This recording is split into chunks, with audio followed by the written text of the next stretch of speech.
Okay, before we start, I want to start this by saying that the fact that this video exists is a problem in itself. Were you trying to get crazy with this, eh? Don't you know I'm loco? I'm not insane! This is not reality, not reality, not reality. This is reality. Not reality.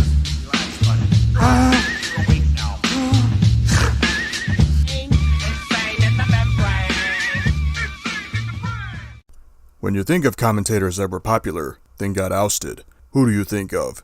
Imskolo1 comes to most people's minds. There were many people that tried to make it in the commentary community, but failed. Some of them gave up and quit the internet. Then some ventured out to gaming and reviewing. But one person was so hated for their toxic nature, it made Imskolo1's situation in 2014 look like a nothing burger.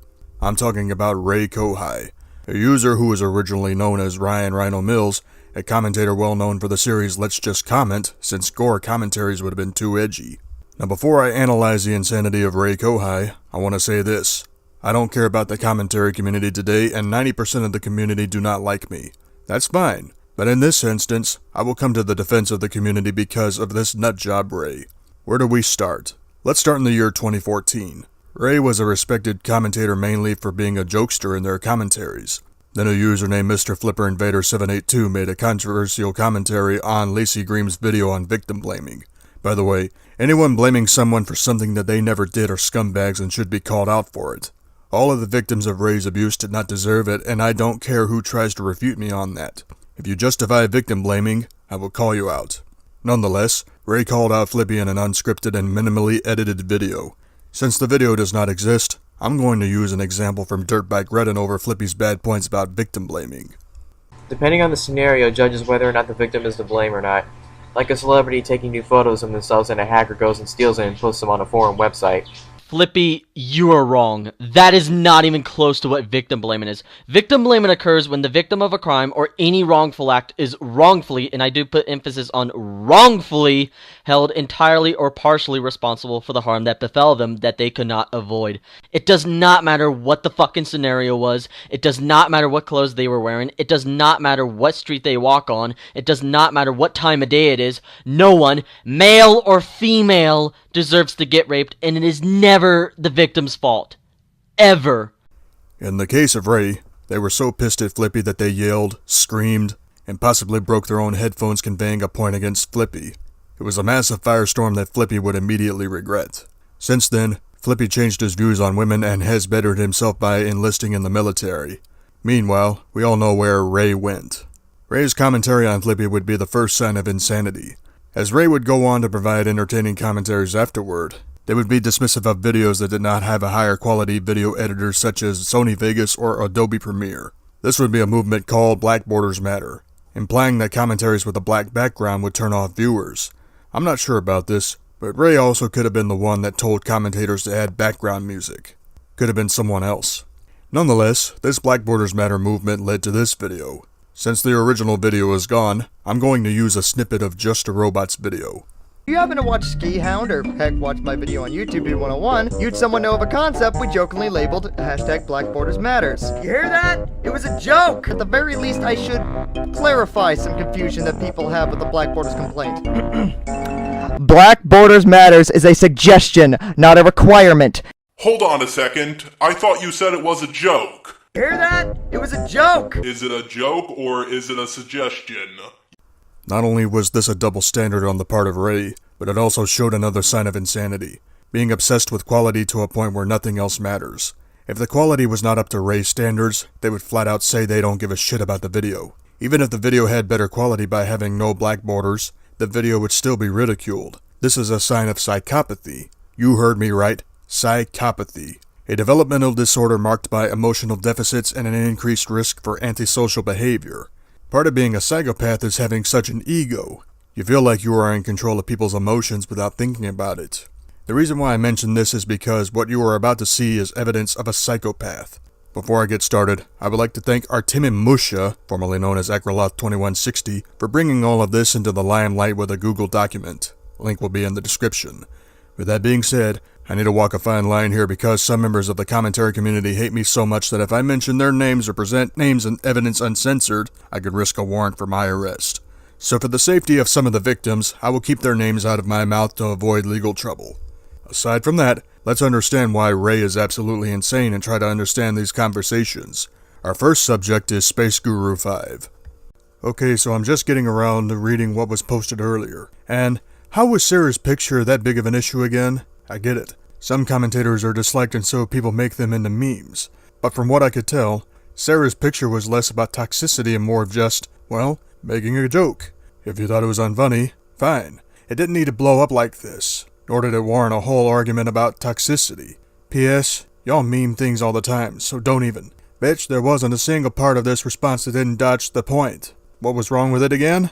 Literally read the chat. It was just a joke. People literally made an entire set of reasons why the joke was ill, especially if it was going public. Jokes can still be in bad taste, especially with the intent and context involved. Y'all meme things all the time. Yes, because people in here do similar things it's okay to do. Also, technically people didn't bring up the toxicity until Sarah said he was going to post it publicly, which is bad. This was a following argument that Guru had with a user named Sarah Dust over a bad meme. You can see that Ray was being a prick. But it does not stop there because this is where Ray's insanity would be on full display. Sexual assault.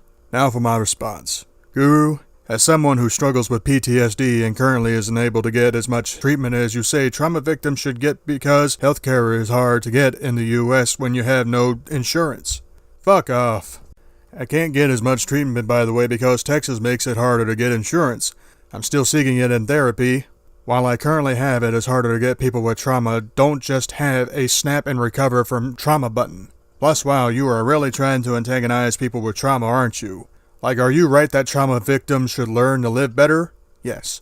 But your behavior of, oh, stop victimizing people and, oh, just learn to live better, like people can just do that, is bad. Plus, even with PTSD, victims get control of their life more. Their brains are still altered and still will suffer from shit. PTSD is inconsistent as a mental condition. Nothing will change that in your mentality as a counterproductive mindset that should have been left in 2014. Also, like, the hell do you mean by victimizing yourself? With the lack of elaboration, this comes off extremely shitty, like, wow, it's almost like sexual assault is a thing where there's a victim, or something. This is unbelievably horrible from this Twitter thread by Ray, showing how much of a psychotic motherfucker they truly are. Then an argument came about on Discord about stylistic choices and Guru decided to interject himself. That is when this insane shitstorm occurred. Sorry to go off on topic, but I'm not a big fan of the it's a stylistic choice so it's okay if Nero shows murder thing. What's the difference between Nero showing murder and any other form of media showing murder? But people saying it's over the top. That's the point.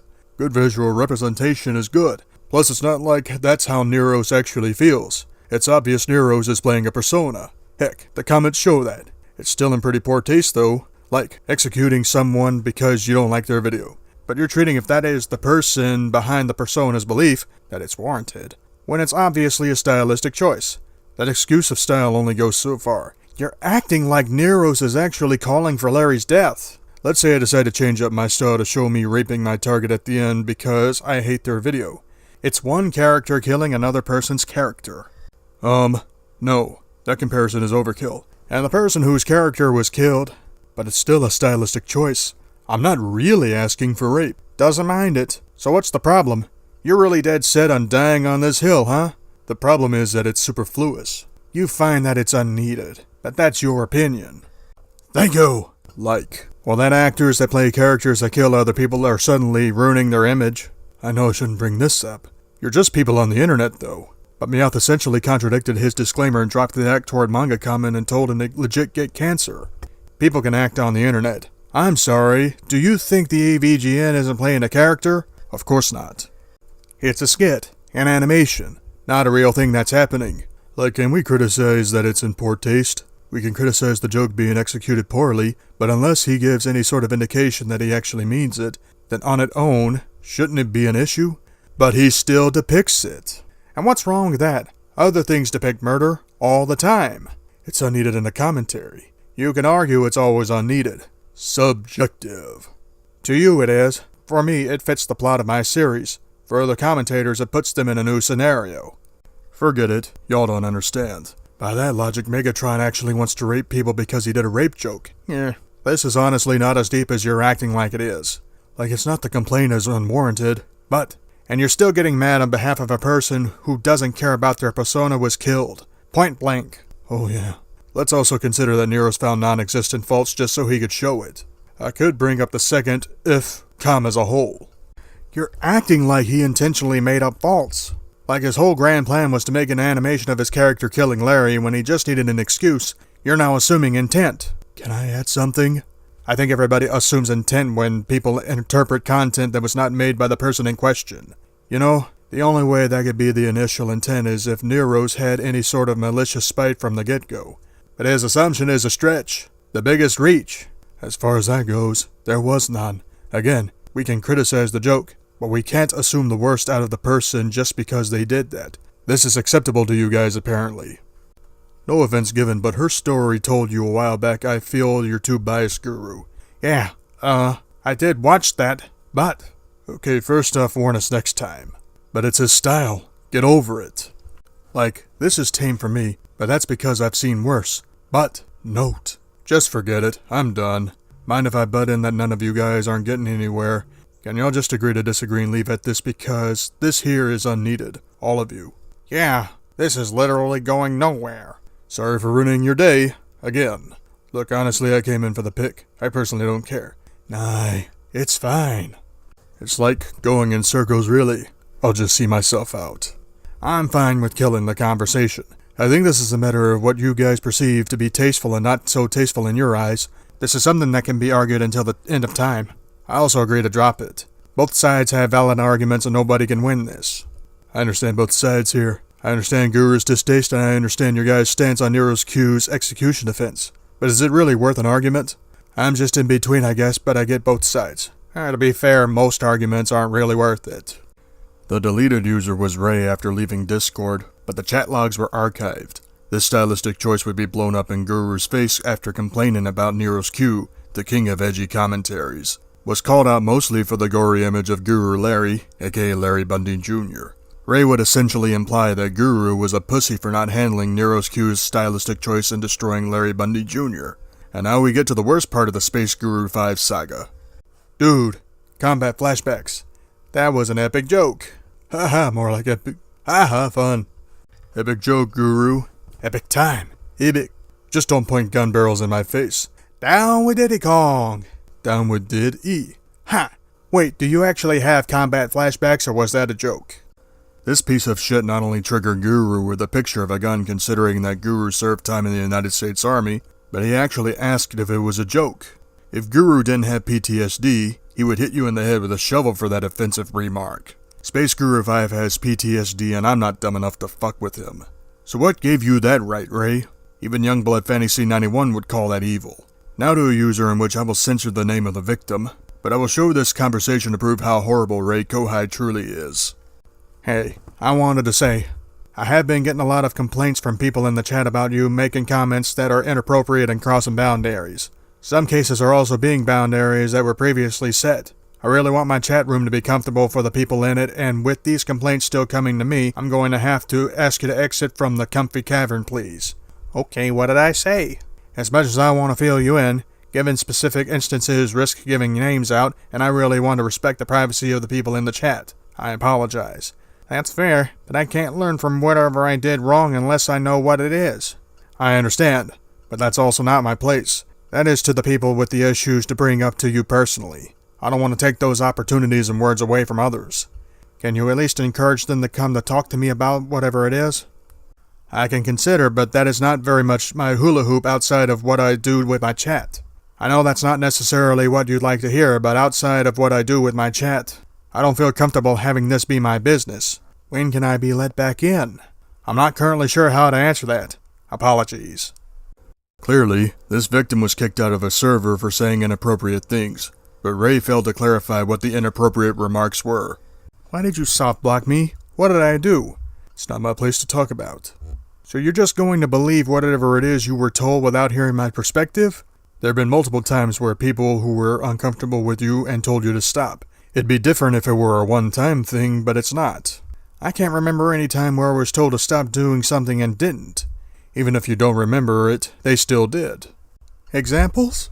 It's not my place to talk about it. The people who were hurt by you should be the one to tell you, not me. Well, they didn't. And that's their decision. That's not fair. Whatever it was, I don't deserve to lose all my friends for it. I can't be the person to tell people to talk to someone they were visibly uncomfortable with when they gave you chances for months. That's not fair to them. Why are you so quick to trust their word and not mine? Because I've seen this for months. Then tell me what this is. I keep telling you it's not my place to talk. I don't know one for me. Well, that final sentence did not make any sense. I want to know who I upset so I can work things out with them, and they don't want to be mentioned. So they'd rather me lose all my friends and be miserable than actually learn from my actions? I'm sorry I made you feel that way back then, and for guilt-tripping you. Don't you mean guilt-tripping, not guilt-tripping? I'm just really frustrated. It is worth mentioning that I made a personal vow in early September not to say anything sexual about my friends anymore, even if they let me follow their NSFW account. Like you know how Rachel and I used to flirt with each other? I don't want to do that with her or anyone else again. I understand, but there are still some other things that you've done that I can't talk about. It's not my place to forgive you. I'm sorry, but I still don't want to be friends with you. You can see that this is a classic case of manipulation from an obvious psychopath. This Ash person may or may not have been aware of what was unfolding, but it does not end here. This is getting out of hand. Whatever I said, I'm sorry. It can't be so bad that I deserve to lose so many friends for it, can it? I'm a bit confused. I am out of town right now and I'm not getting involved or doing anything. Okay, I won't bother you with this until you get back. Or not at all, that's what you prefer. I just don't know who I'm supposed to talk to about it. I understand, but I have expressed not feeling comfortable being involved. So what do? Go to every one of our friends individually until I find out who I hurt? Could I just have a quick word? Oh good, you unblocked me. Are you implying your stunt on Twitter was purely so I'd unblock you? I blocked you because I set a boundary you repeatedly crossed. Who else was I supposed to go to? All this didn't start until after you asked me to leave your chat. I understand your frustration, but that doesn't mean you try to attack me over Twitter. After asking you to leave, I have not been spreading anything. I kept it to myself and moved on. I wasn't attacking you. I was blocked by other people on everything, and I didn't find out until you blocked me here until about an hour ago. Okay, apologies then. I misinterpreted your tweet in that regard. I am doing what I can on my end because outside of the mention that you left, I've done my best to have any discussion of you, negative or otherwise, out of the chat, because no matter what, that's army building and I am in a good place to support my army building. Can I still talk to you about all this?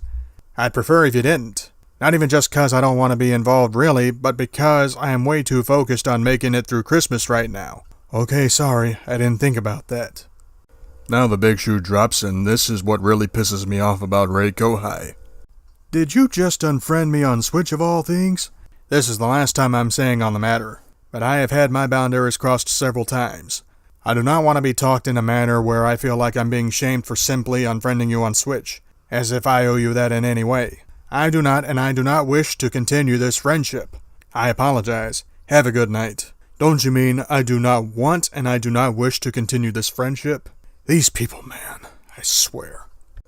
Let me get this straight, Ray. You kicked this person out of a server, then refused to elaborate why the person was supposedly inappropriate, tried to connect with you on Nintendo Switch, then you basically chunked the person on the wayside? Hell, I still don't understand why the victim got kicked out. From what I was gathering here, this victim could have said something you didn't like, then you blew up a nothing burger into a colossal incident. I will give one more example of Ray Kohai's insanity. This next example, I will censor the names of the victims. The following conversation is kind of stupid to describe, but I will read it because this is where the worst of Ray's insanity is displayed. I think my biggest thing I've always wanted to make clear, I will never look back on everything that happened in 2015, 2016, and even parts of 2017 in a good light. I've expressed this to a few times, but I feel after our bad experience with in 2016 where tensions kind of popped off on all ends, and hell, I'll admit I didn't handle that the best either. Tension started bubbling between, and I admitted both paranoid messes that were scared out of each other. Ended up making us do shit we both regretted. But less on his side and more on my contribution. I'm still sorry about how I acted back when all that shit was going down, and if I was able to get a redo, I 100% would. Yeah, I understand. A lot of my gripes come from the timing of it all. I had just gotten into a relationship with him. He was just diagnosed with bipolar disorder type 1. I was trying to figure out how to manage that. His little brother committed suicide the day after our first Valentine's Day together, and that threw everything off for him. I knew just how bad all that was to him. That's why I really wanted to be patient when he would have had occasional outbursts and call.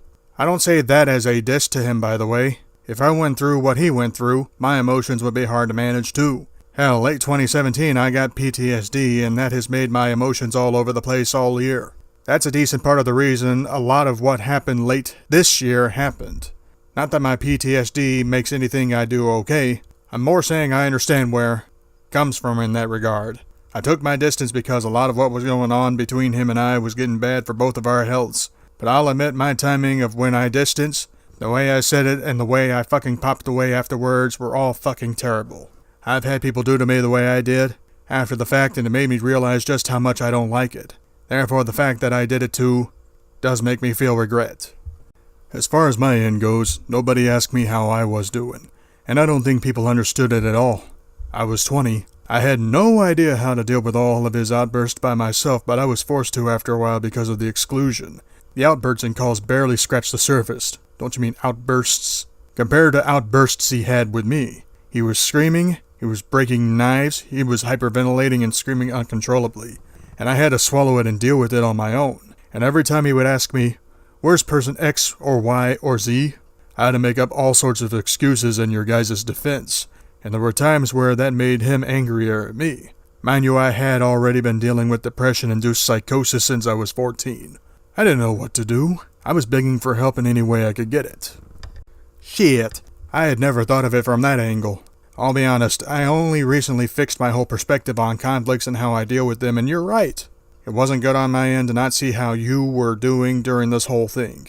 I guess the only reason it was hard to is because I was like a big ball of anxiety and low trust, so I just assumed you were mad at me and didn't want to talk about it. In hindsight, that was a silly assumption, and I'm really sorry, and I got you pulled into that when shit was already tough on your end.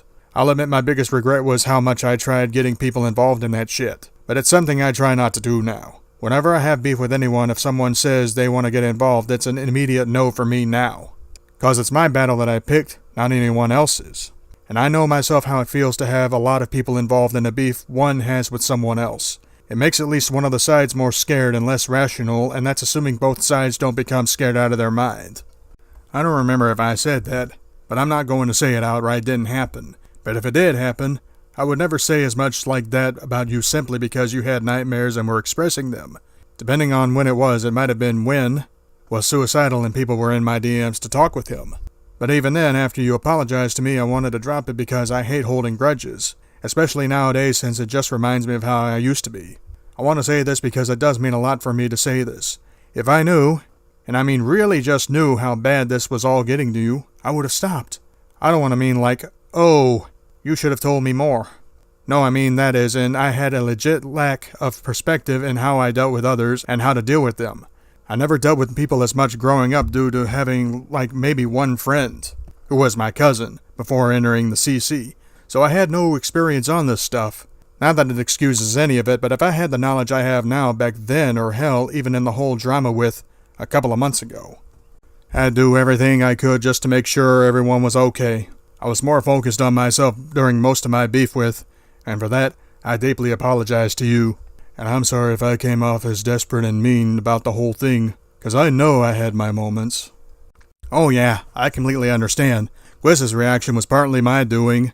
Reaction toward TP leaking what I said to caused TP to disappear for a bit. Quiz is very defensive of TP, and knowing what was remotely involved in what happened set him off, and I didn't do much to stop it. I won't take 100% responsibility. The man's actions are his own, but I wasn't any help in the matter. I was never friends with the guy, so I couldn't gove a shit what he thinks of me. What the hell does gove mean? I will say that failed at your commentary career will forever be my favorite meme.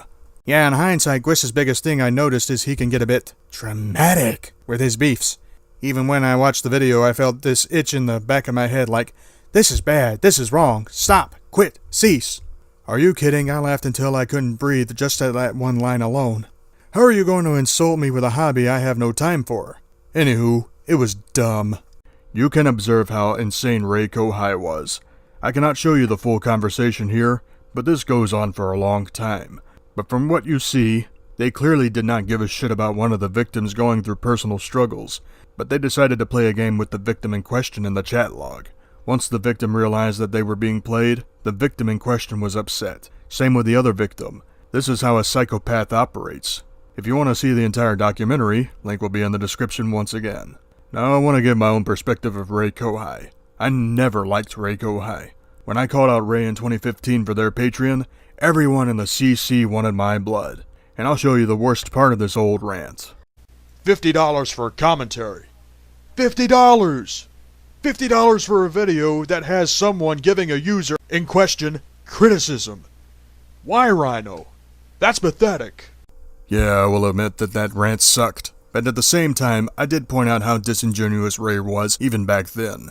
When I complained about a co-op commentary from Ray and another user over Nightmare Kagamine's opening skit to a commentary, everyone was on my case once again. It was pretty obvious from then on that I had zero respect toward Ray. That commentary was clearly abusive toward Nightmare Kagamine. When you deal with crazy on the internet, people are going to get hurt. Their confidence wanes. They may not have the desire to have a warm conversation like they used to back in the day.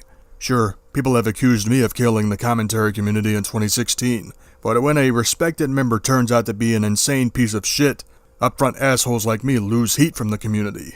It does not negate the bad stuff I've done, nor should it. Ever since 2018, I took a look at my own failures and finally got it together. Since then, I've been trying to improve myself and rebuild my horrible reputation, hopefully into something better. People like Ray Kohai earned a following, then they thought they were hot shit. In reality, Ray is fucked up in the head and should never return to the internet ever again. They had their chances to get it right, listen to criticism, build their channel up, etc. Don't think I haven't forgotten that not only did you try to oust Doodletones from the commentary community, but made her suicidal. This is as low as a person could get without driving them to suicide or murdering someone. This is why I said Ray Kohai's insanity makes the Mskolo 1 drama in 2014 look like a nothing burger. I want to show this because it proves how hateful of a motherfucker Ray is toward Doodletones. I don't talk with fucking niggers. So get that straight first off. Second, who the fuck are you to even think you deserve my time? I'm Ryan fucking Mills. I'm sort of a big deal in the commentary community. Maybe you should go and try and talk with a small fry instead like Doodles or something. Get lynched. To conclude this video, to all the victims of Ray's abuse that happen to watch this video, I sympathize with you. It is not your fault for what Ray did. I hope that by defending the victims of Ray, they'll feel confident enough to make a video addressing their stories about Ray's abuse. If my first video on Josh the Josher inspired a community to come out in video format against him, you folks will have the confidence to come out in video format and show zero fear. I hope to the victims of Ray's abuse, they feel confident enough to make the content they desire without worrying about being bullied. Fuck Ray Kohai.